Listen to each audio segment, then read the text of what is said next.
9월 21일 오늘 통독 본문은 오바댜와 요나서입니다. 12소 선지서 네 번째 책인 오바댜는 최초 12선지서를 묶은 유대인들이나 교회 전통에서 분열 왕국 전반기에 기록되었으며 남왕국 왕 여호람 때에 다른 민족들과 연합해 예루살렘을 공격한 에돔의 반란을 배경으로 한다고 여겨지고 있습니다.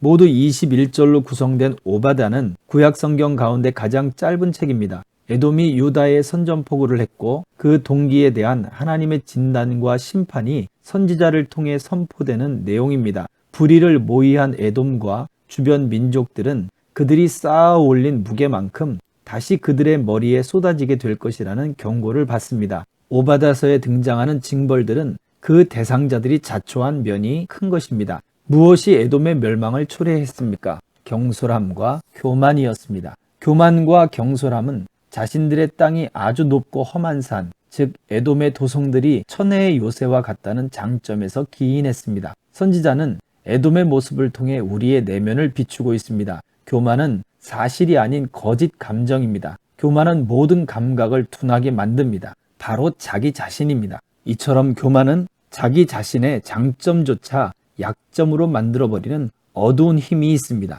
사람의 계획 속에는 모든 공격의 대상이 되었던 이스라엘이 이제는 에돔을 벌하는 하나님의 도구로 사용됩니다. 이를 통해 교만하게 솟은 산들은 낮아지고 사납게 날선 검들은 둔하게 될 것입니다. 사로잡혔던 사람들은 자유를 얻고 구원받은 모든 사람들이 하나님이 다스리는 나라의 백성이 됩니다.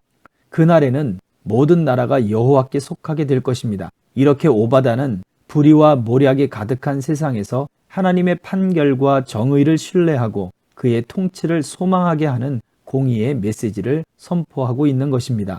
이어서 비둘기라는 뜻의 이름을 가진 요나는 남왕국의 평범한 목자 아모스가 북왕국에게 회개를 선포하던 시기에 전혀 뜻밖의 곳으로 보냄을 받습니다. 여로보암 2세가 다스리던 기원전 8세기는 북왕국 역사상 국력이 가장 강성했던 시기입니다. 그때 이스라엘 북동쪽 티그리스 강변에 기반을 둔 아수르가 세력을 모으고 있었는데요. 요나는 약 40년 후에 고대 근동의 패권국이 되는 아수르의 심장 니느웨로 가라는 명령을 받은 것입니다. 요나는 그곳에서 하나님의 진노와 회개를 선포해야 했습니다. 이때를 넓게 보면 비슷한 시기에 하나님은 40년 후에 불행하게 만날 두 나라 곧 북왕국 이스라엘과 아수르의 회개와 거룩을 동시에 요청하고 있었던 것입니다. 한 시점을 살아가는 개인으로서 하나님의 명령을 도저히 이해할 수 없었던 요나는 먼 곳으로 도망가려 했지만 결국 강권적으로 니느웨를 향한 하나님의 사역을 감당하게 됩니다. 요나서 1장에서는 하나님의 얼굴을 피하여 도망가는 요나가 등장합니다. 니느웨로 가라는 하나님의 명령이 마땅치 않았던 요나는 니느웨가 아닌 다시스로 가는 배를 탑니다. 다시스는 지중해 서쪽 끝, 현재의 이베리아 반도 서편 해변에 있는 도시로 당시에는 땅끝이자 신비한 이상향으로 여겨지던 곳이었습니다. 하지만 배는 풍랑으로 위기에 처하고 물에 던져진 요나는 바다 큰 물고기의 입으로 들어갑니다. 이 장에서 성경은 요나가 물고기 뱃속에서 3일 동안 머물렀다고 전합니다. 그곳에서 그는 기도했습니다. 물고기 뱃속에서 구원해달라는 요청이 아니라 물고기를 통해 구원해 주신 데에 대한 감사 기도였습니다. 이 초자연적 경험은 요나 이야기의 분기점이 됩니다. 하나님의 얼굴을 피해 다시스로 향하던 요나가 다시 하나님을 향하는 계기가 되었고 불순종하던 요나가 하나님의 뜻에 순종하는 첫 출발이 되었습니다. 예수님은 이 요나의 경험을 당신의 죽음과 부활을 설명하는 비유로 인용하기도 했습니다. 3장은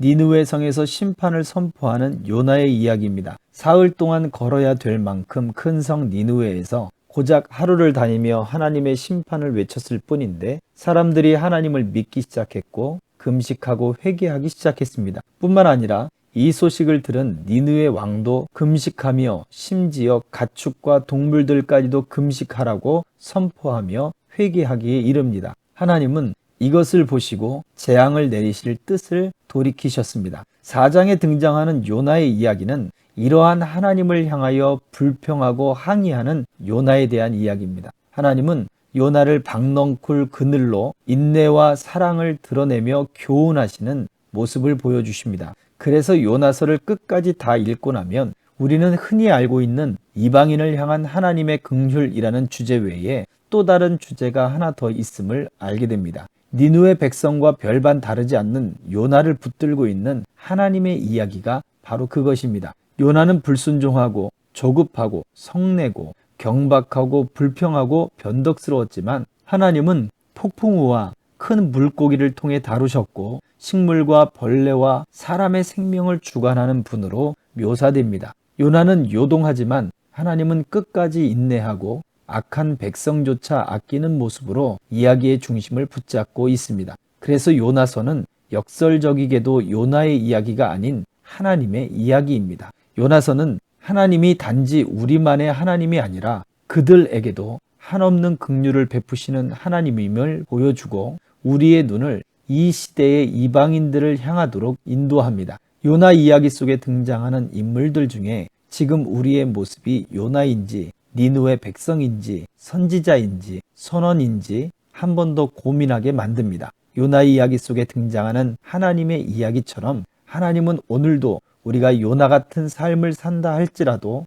우리의 삶 속에 변하지 않으시고 끝까지 인내하시고 사랑을 베푸시는 하나님의 이야기를 써 나가고 계십니다. 그 하나님 앞에 우리의 삶이 어떠한 모습인지를 오늘 성령께서 고민하게 하고 생각나게 하고 깨닫게 하시기를 축복합니다.